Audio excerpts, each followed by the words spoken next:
Welcome to the Regal Eagle Report. I'm Lasya. I'm Ameshi, and we are your co-hosts. We are Team 2869, a diverse and inclusive team located at Bethpage High School. We are aiming for our podcast to be an outlet to interact with other teams and collaborate on varied ideas and thoughts. We are so excited to introduce our brand new series where we'll be interviewing one team from each state. Embark on our journey as we will be aiming to hit every state, reaching our goal of 50. For this week's episode, we'll be interviewing Team Neutrino from Iowa. So please introduce yourselves as well as your position on the team. We'll start first. Hi, I'm Ameshi. I'm a senior on the team. I'm on build and drive, and I'm also the electrical lead. I'm Lasya, and I'm a junior, and I'm the lead manager of the podcast, and I help with operations. Hi, I'm Logan, and I'm a senior this year, and it is my second year of being the awards manager on the team. My name is Dagny Paskach, and I am one of the mentors. My name is Adam Zhu. I'm the co-captain of the team, so I kind of oversee all the non-technical aspects, but I am also part of the programming sub-team. Right, so our first question is, how was your team founded? Like, what is its origin? Yeah, so our team was founded in 2011 at Ames High School, and then it was not long after that we were reached out to by 4-H, and they allowed us to expand our team to reach out to people from all across Story County. It's been great because I'm not famous from Ames High.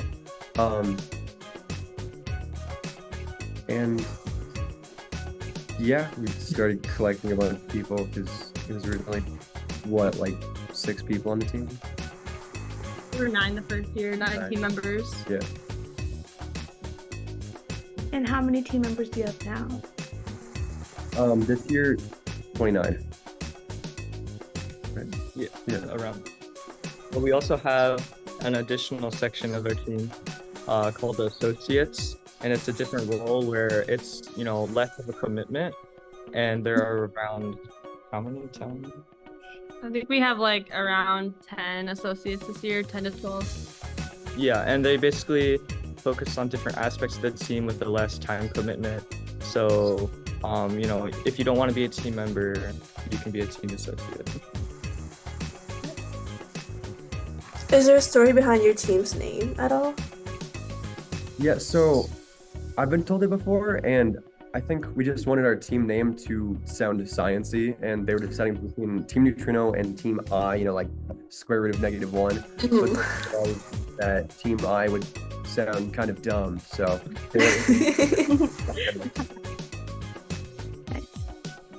Team Neutrino does sound pretty smart. The next one is, how many years have each of you been part of FRC? So this is my 3rd year on the team. I've been engaged with FRC since my sophomore year of high school.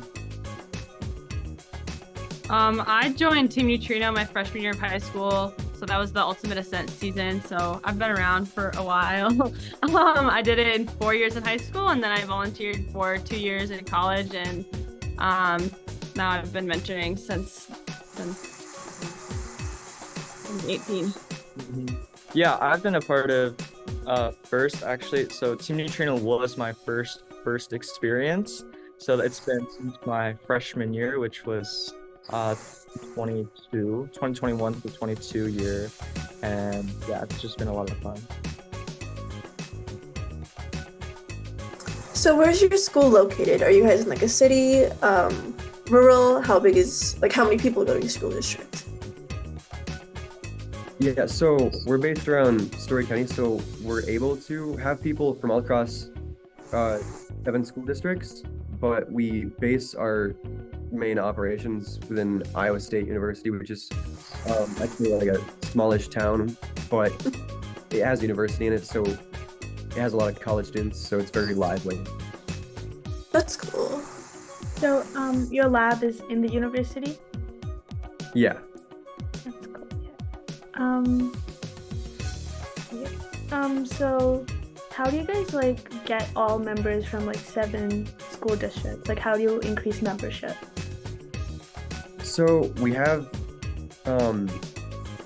send out emails to lots of different school districts. At least that's how my school was reached out to, and we do have people present or put up flyers at middle schools and high schools that they're from, and some people even talk to their classes and whatnot.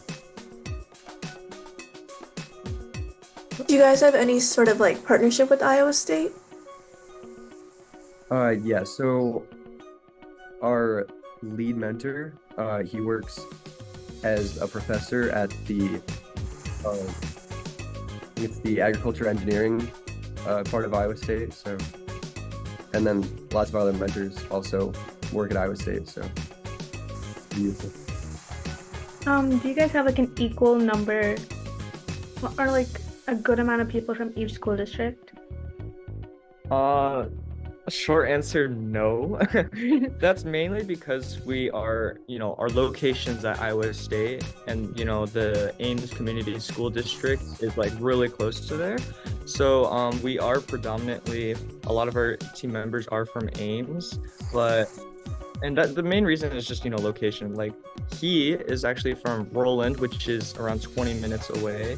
25 minutes. But so it's a little bit of a, time commitment or just a little bit of commitment to drive 25 minutes there and then 25 minutes back. But this is his closest, first opportunity. And we do have the opportunity to be like Story County based and not a school based. So like, for example, if a school doesn't have a first opportunity, then they can, we can provide that opportunity. Yeah, I think we have maybe like 3 or 4 students that aren't Ames High School students. Yeah, just yesterday we spoke with the team who was in West Lafayette, and they had like a really close partnership with Purdue. So it's really cool seeing that again.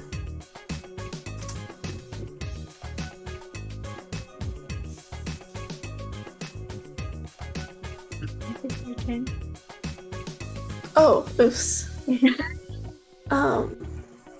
What are some ways that your team has gathered sponsors? So we have our fundraising sub team, who we actually have quite a few members in our fundraising sub team this year, with a lot of associates being engaged in it, and they write grants and reach out to different sponsors, potential sponsors, allowing us to, just branch out and hopefully gather new sponsors. Yeah, and a lot of our sponsors are, they support us every single year. So we kind of have like a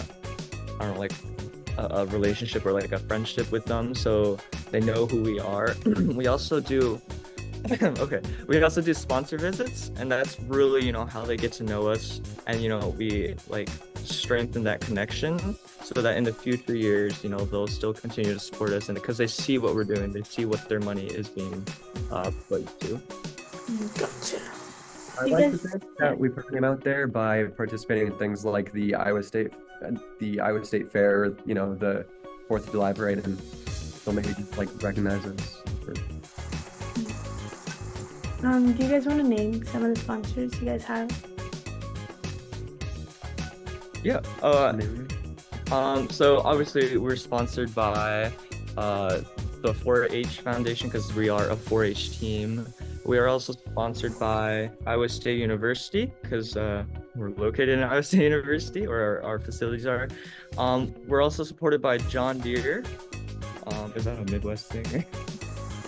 No, there's some teams in Brazil actually that are sponsored really? by John Deere. Yeah. Okay. Yeah. So we're supported by John Deere, tractor company. Danfoss, which is this company in Ames, or is no one? Their headquarters aren't Ames, but they're a global company. Yeah. 3M,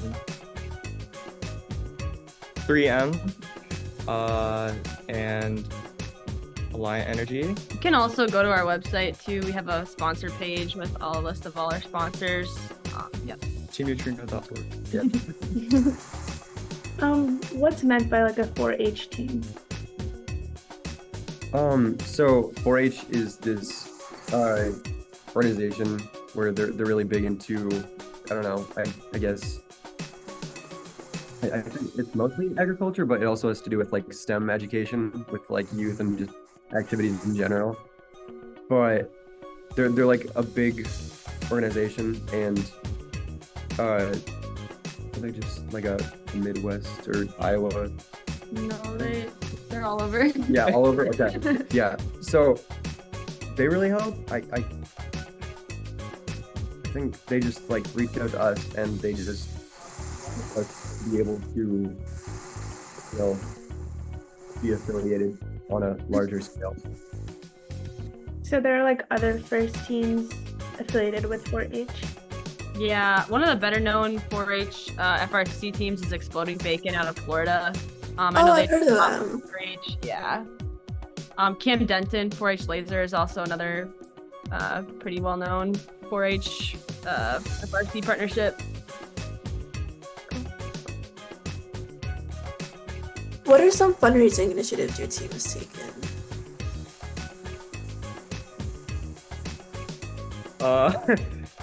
Well, specifically to this year? Or No, not necessarily. Okay. Well, as Logan said, we submit grants every year, and our fundraising sub team does a really good job in looking for those grants, looking for potential people who can support us. And so basically, the fundraising sub team, they research, they look at the prompt and stuff, and then they say why this company or this organization should support us. And then so it's usually a very long process. I know that this year it was particularly difficult, mainly because there's a lot of companies that with like inflation and a lot of money issues are happening right now. But with our sub team, our fundraising sub team, we were able to raise enough money, and it was just really cool to see how different it was this year. Yeah. Yeah, no, keep going. Sorry. Okay. And we also have sort of like a sort of brainstorming sort of thing where I think every year we come up with like a new idea to have like a fundraising thing. Like this year we had like a free will donation thing with Ragbri. I'm not sure if you're familiar with Ragbri. It's like a cycling event across Iowa where people could stop by this one location we had set up where they could, I don't know, donate through free will and then get treats or water or something. Could you hear that rumbling? Okay, good. Wait, I forgot. Okay, yeah. So can you guys like talk more about like your team's structure, like the associates and like the different sub teams and how that's split? Okay, yeah. So our team is split into a whole bunch of different sub teams. Each sub team focuses on different things, but how we categorize them is non-tech and tech. So tech, from what it sounds like, is only one of the two biggest sub teams, and that's designing the robot and also programming and doing the electrical parts of the robot. But our non-tech sub teams include fundraising, graphics, outreach, and scouting. So all those sub teams, focus on different things. Graphics focuses on the photography, video aspect, and graphical, visualizations. So basically, it seems really split. But all those sub team members, there might be a person that's in design and graphics, right? All those sub teams work together and basically form our team. And about the associate role, before we get into the build season, we like to send out an application to see how many people are interested, and then based on how involved they are or whatever, or what their preference is, we have the team member role, which is this is your top one priority, right? This is, you're dedicated, you love Team Neutrino, right? And then we also have the associate role, which is you're interested but you don't have the time commitment, or you're not as dedicated, you have some hesitations. And we mainly opened up the associate role because we wanted to provide the opportunity to a wider set of people with to accommodate a lot of different situations that people might have. But our team Yeah. You want to talk about leadership core? I feel Oh, like yeah. it's kind of unique. Yeah, so each sub-team has a leader that basically, keeps the sub-team accountable. And usually what happens is all those leaders and maybe even some additional members who stick out get together and we form what's called the leadership core. And basically what this leadership core is a discussion, a time to discuss our current situations, what type of actions we need. And it's generally just a way where we can update everyone from each sub team and what's been up and, how we can work together, address issues, and just, have a better team in general. Yeah, and from a mentor perspective, I think leadership core really allows for the team to have a lot more student voice and discussion in terms of especially things like, okay, what are we going to get in the kid parts, or what regionals are we going to go to? And so it allows us to have a team, like student involved team discussion and decision making for those things with just a core group of student leaders that can collect voice from all the students in the team, but then we're not having a 50 team member discussion about where are we going to go compete this year. So versus also to just like talking with just the captain and co-captain about things like that, we can open it up to more students to be involved with things, high level decision making.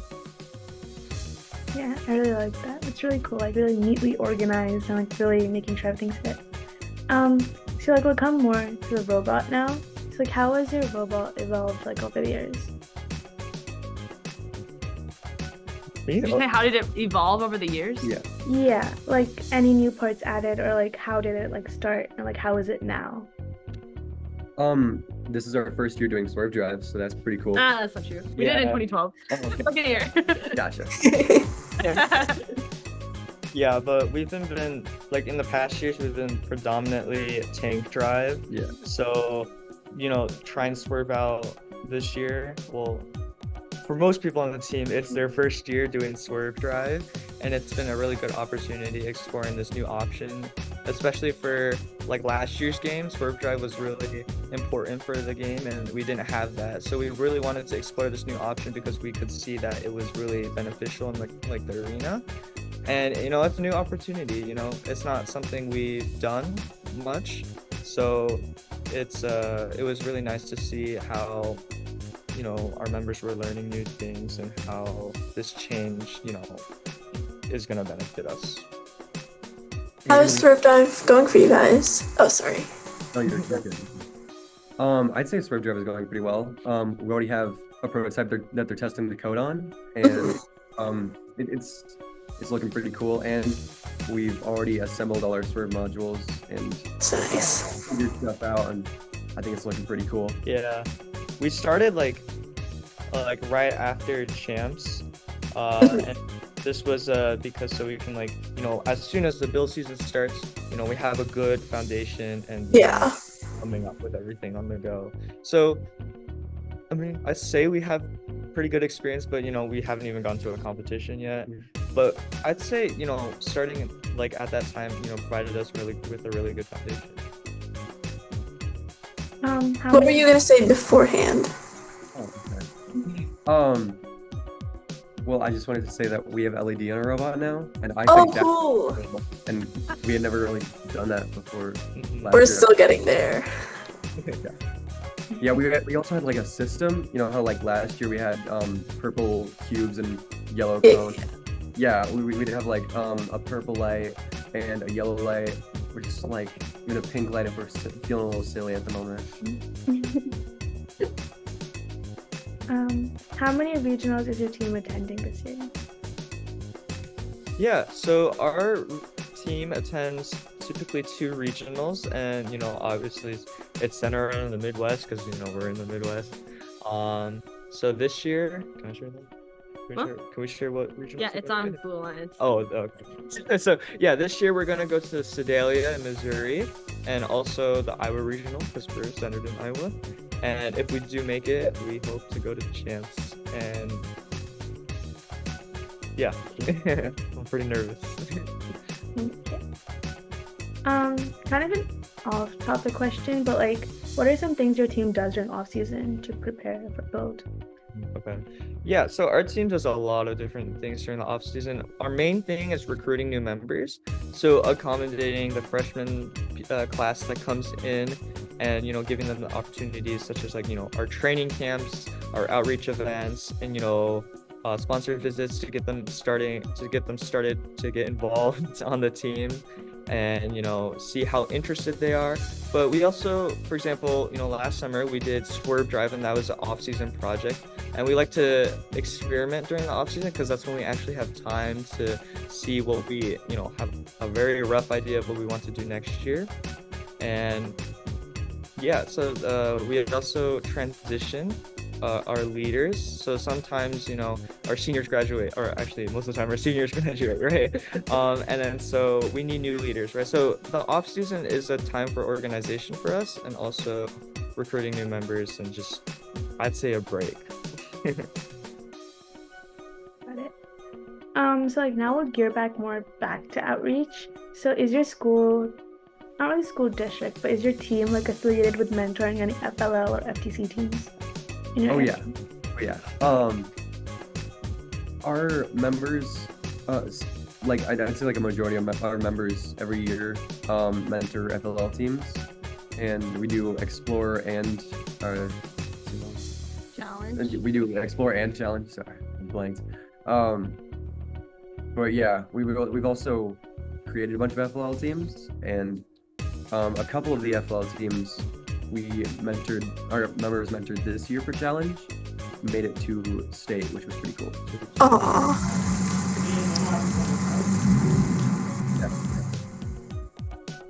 Yeah, so we have something we like to call the circle of inspiration, where so lots of our members actually come from FLL, they were raised in FLL. I don't know how to say it, but so we like to think that we have freshmen this year that were mentored by Team Neutrino members in FLL.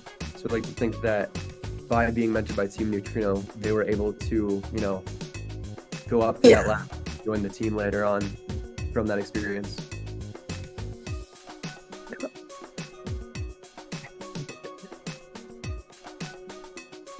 So aside from mentoring your FLL and FTC teams, what are some of your major local or international outreach initiatives? Ooh, international.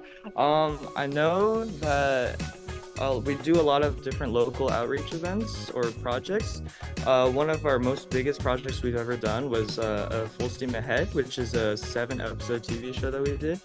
And basically, it was really difficult. It took us 2 years to edit and film and stuff. But it basically, takes, each episode is a different subject, and we take the viewer into a different, STEM opportunity in Ames, in the Story County District. So for example, we visited, our facility of Iowa State University. We also visited a space observatory, and each episode is, that themed. So basically we teach the viewers how to, about that subject. And, it was mainly tailored to younger audiences because it was right at the end of the pandemic, and we wanted people to still be involved in STEM during the pandemic, even though when everyone was trapped in their houses. Yeah, it was an encouragement to go back out into the community and experience things in person again. And all the episodes you can find on YouTube. Yeah. Oh, Very cool. Do you guys tend to stay more locally in your initiatives, or also try anything international? We haven't had too many opportunities to go international, but I'd like to say we're not too local. We go very countywide or even statewide, really. We do several things that are initiated by the state. We hosted a booth at both the Iowa State Fair and the Story County Fair, and also Celebration, which is this culture fair celebrating Asian culture down in Des Moines, Iowa. So yeah.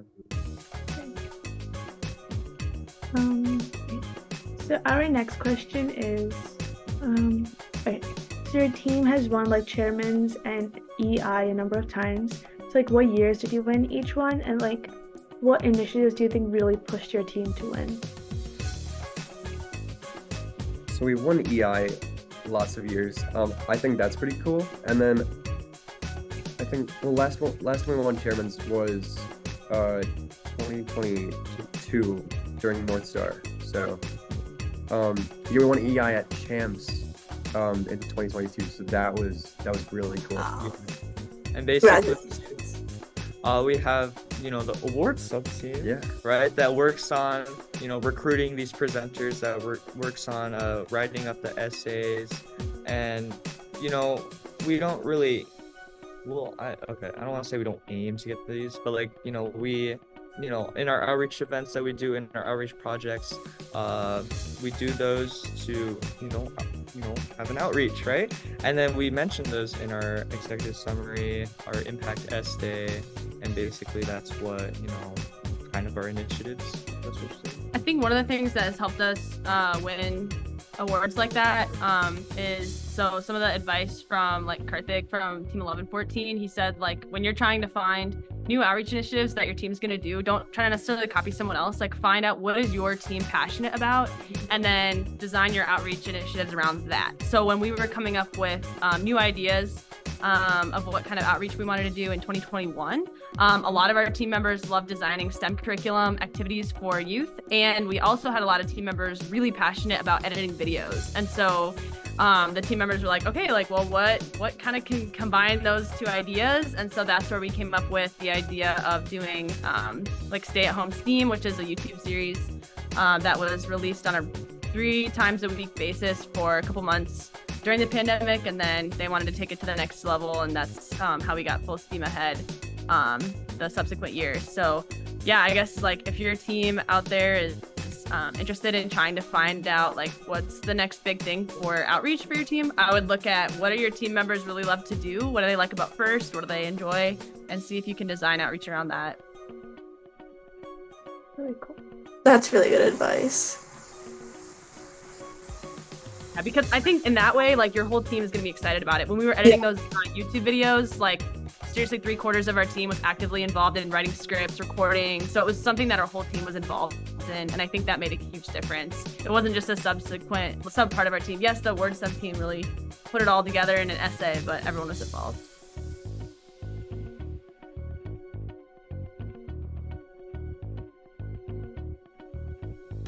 So we know you guys went to World Championships.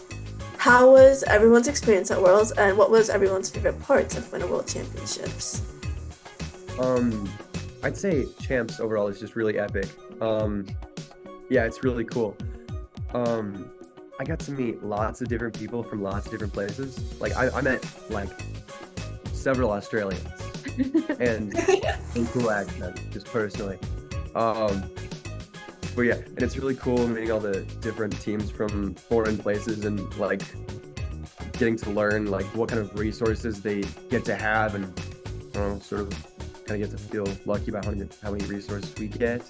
But it's surprising how many teams are able to like still take initiative and like build this team that's able to qualify for champs, even though they don't really get that much to start out with.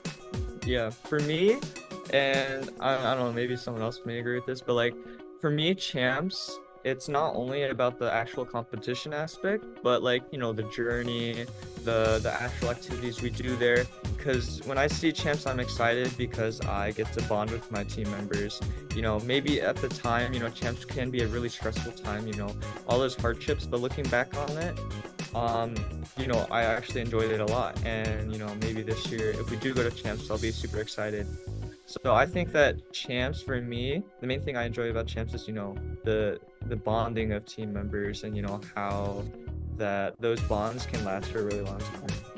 Actually, that's a great segue, Adam. I was just going to say, like, so I've been involved in FIRST for like around 12, 13 years. And so I have a lot of friends that the only time I get to see them is at the World Championship. So even if our team doesn't get to go, like, I want to go volunteer because, I get to go see the mentors that I had in high school that after they graduated from Iowa State, they moved around the country and are now mentoring their own teams. And some of the volunteers that I've met over the years, then I get to see them. So yeah, that's probably my favorite part of the championship. That, and also walking around the FLO pits is also really inspiring.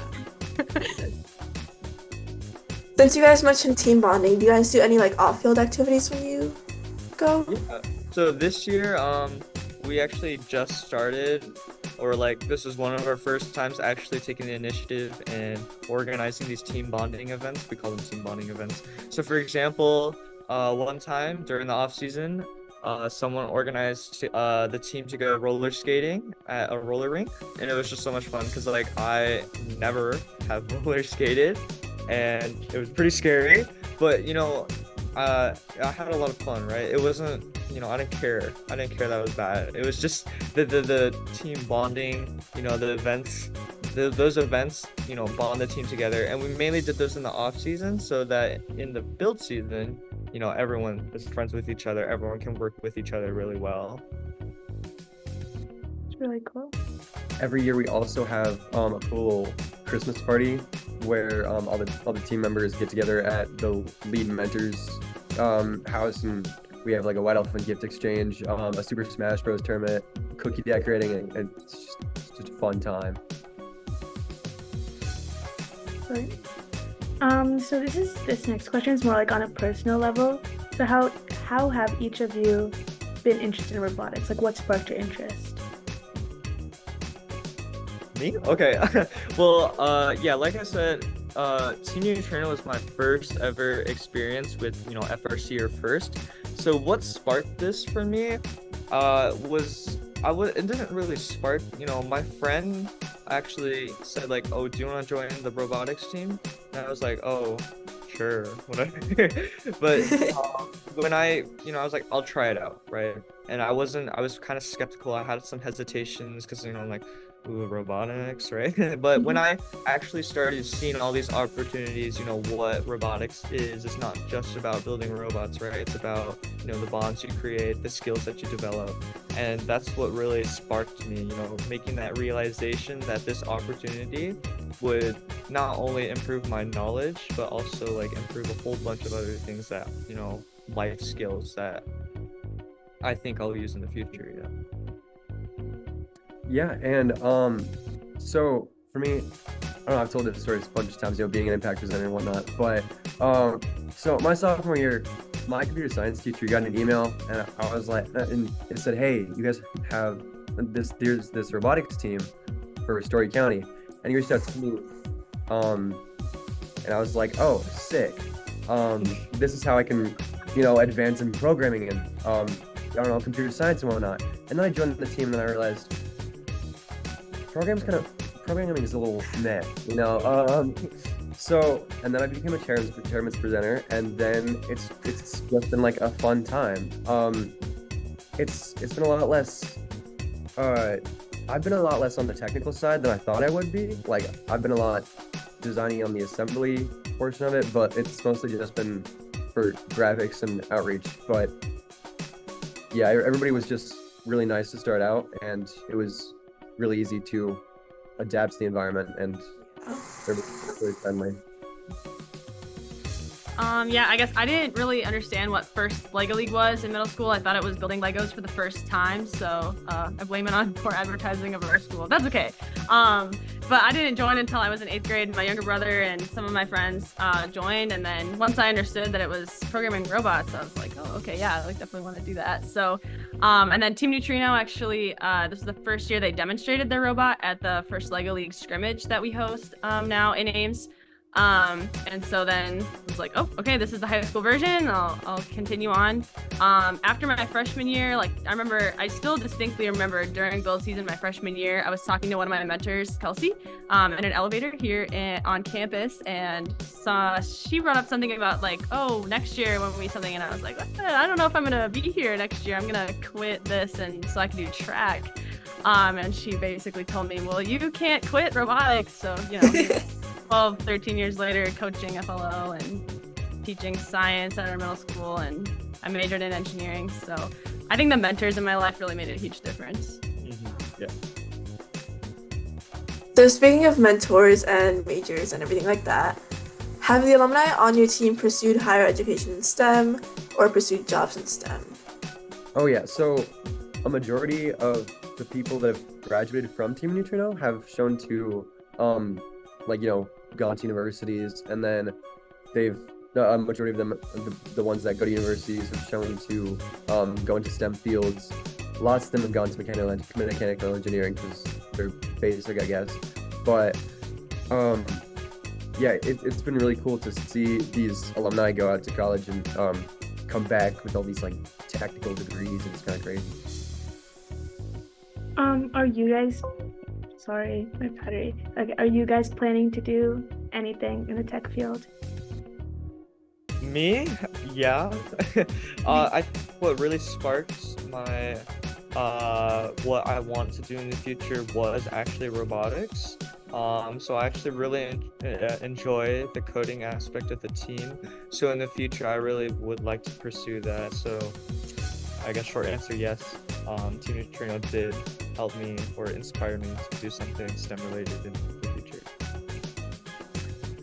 Personally, I'd say that Team Neutrino helped me to realize what I'm not as interested in because I used to be like super big into computer science, but then I realized it's a little more boring than I thought it'd be, just personally. And then so this year I'm planning on going to Iowa State for in a major in physics, and then a minor in criminal justice. I don't know. But I'm just kind of all over the place. But yeah, so it kind of helped me narrow down like what I actually want to pursue and what I don't. So Okay, so those are all of our questions we have from our team. So now it's more of like an open floor, and you guys can ask me or Mishi anything. So you guys are stationed in New York, right? Yeah, Long Island. That's cool. What's that like?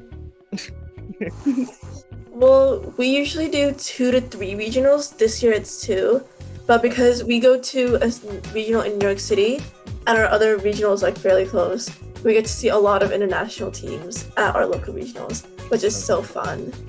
We usually get teams from like India, Brazil, Dominican Republic, Turkey. Last year, can you think of any others? What about like a New York City regional? It's just far away. Yeah, there was like 3 from India once and 3 from Turkey. It's crazy. Yeah. So how similar is it to Champs? Chance is a lot I mean, more. I feel Yeah, I mean, it's not that big. Yeah, we're just like over It's exaggerated. like 40, 50 teams, I would say. And I feel like our community has like a lot of FRC teams around us, so that like really helps us like communicate with them. And like one way we do that is like an off-season event we host called Regal Eagle Roundtables. So for this event, we like basically communicate with other teams around us, and we talk to them about like ideas we've started over the past year, and we learn from other teams and implement ideas from them, and they can implement ideas from us, vice versa. Where do you guys get your inspiration for the podcast? We've been wanting to find a way to communicate with teams if we can't really meet directly, like face to face. So one way we thought we could like implement this is through a podcast. So last year we started a podcast and we interviewed a team from the Dominican Republic called Steampunks, and they attended one of our regionals last year, and we got really close to them to the point that we housed their robot while they came to our regional, so we got good connections with them. So we thought we could like expand that to the whole country by doing this like 50-state series. So our goal was to interview one team from each state. So you guys are representing Iowa. Your favorite thing about your team? Wow, good question. Yeah.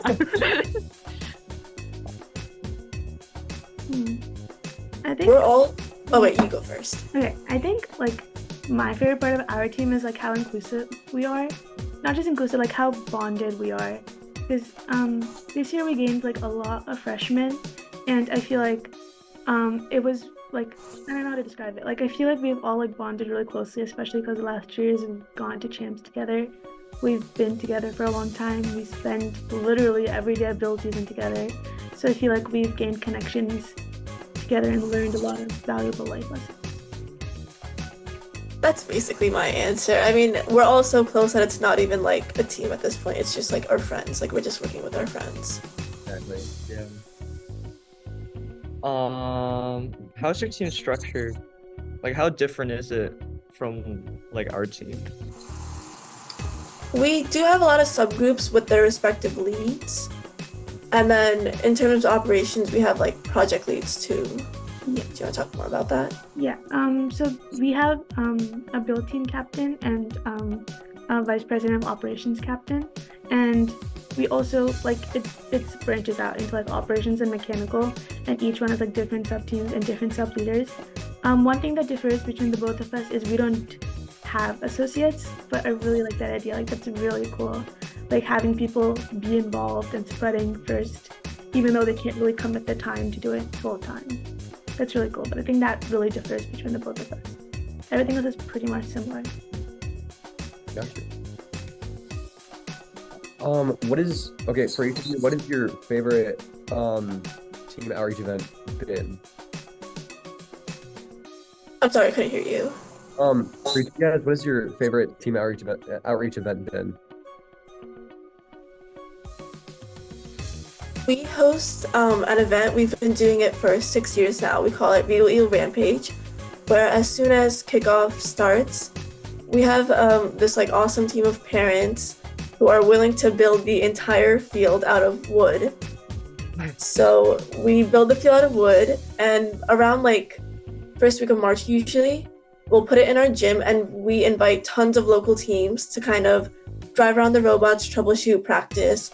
We hold matches, but there's no points or like scoring system. There's no winners or losers because it's just troubleshooting. And it's a huge event. It's kind of like a one-day regional. It's super fun. And this year we're like extending it to be a week-long event, and it's sponsored by like one of our sponsors. Sorry. And then so like we're holding it at a church, and we're collaborating with the local team. But I think one of my favorite outreach initiatives we started last year was we donated STEM kits to like 6 out of the 7 continents since last year. So yeah, all of them except Antarctica. Yeah, that sounds really weird. But yeah, so I think that's like one of our biggest ones we've done since the past year, which we're really proud of. It's so cool. You mentioned a practice field. So that's something we've been really wanting for a really long time, a practice field. So how did you manage to get like a big enough space for a practice field? Well, the event that I just mentioned, we hold it in our like school gym. And besides that, usually what we do is we have like the individual pieces. We can't really afford to set up the whole field for the season, but we'll have like this year, what's it called? Like the amp or like the notes, stuff like that. We just take one piece. We have our school auditorium that we can practice from time to time, and we just set it up there, and we'll just practice like one thing again and again and again. Yeah, like they practice it on the stage. Yeah.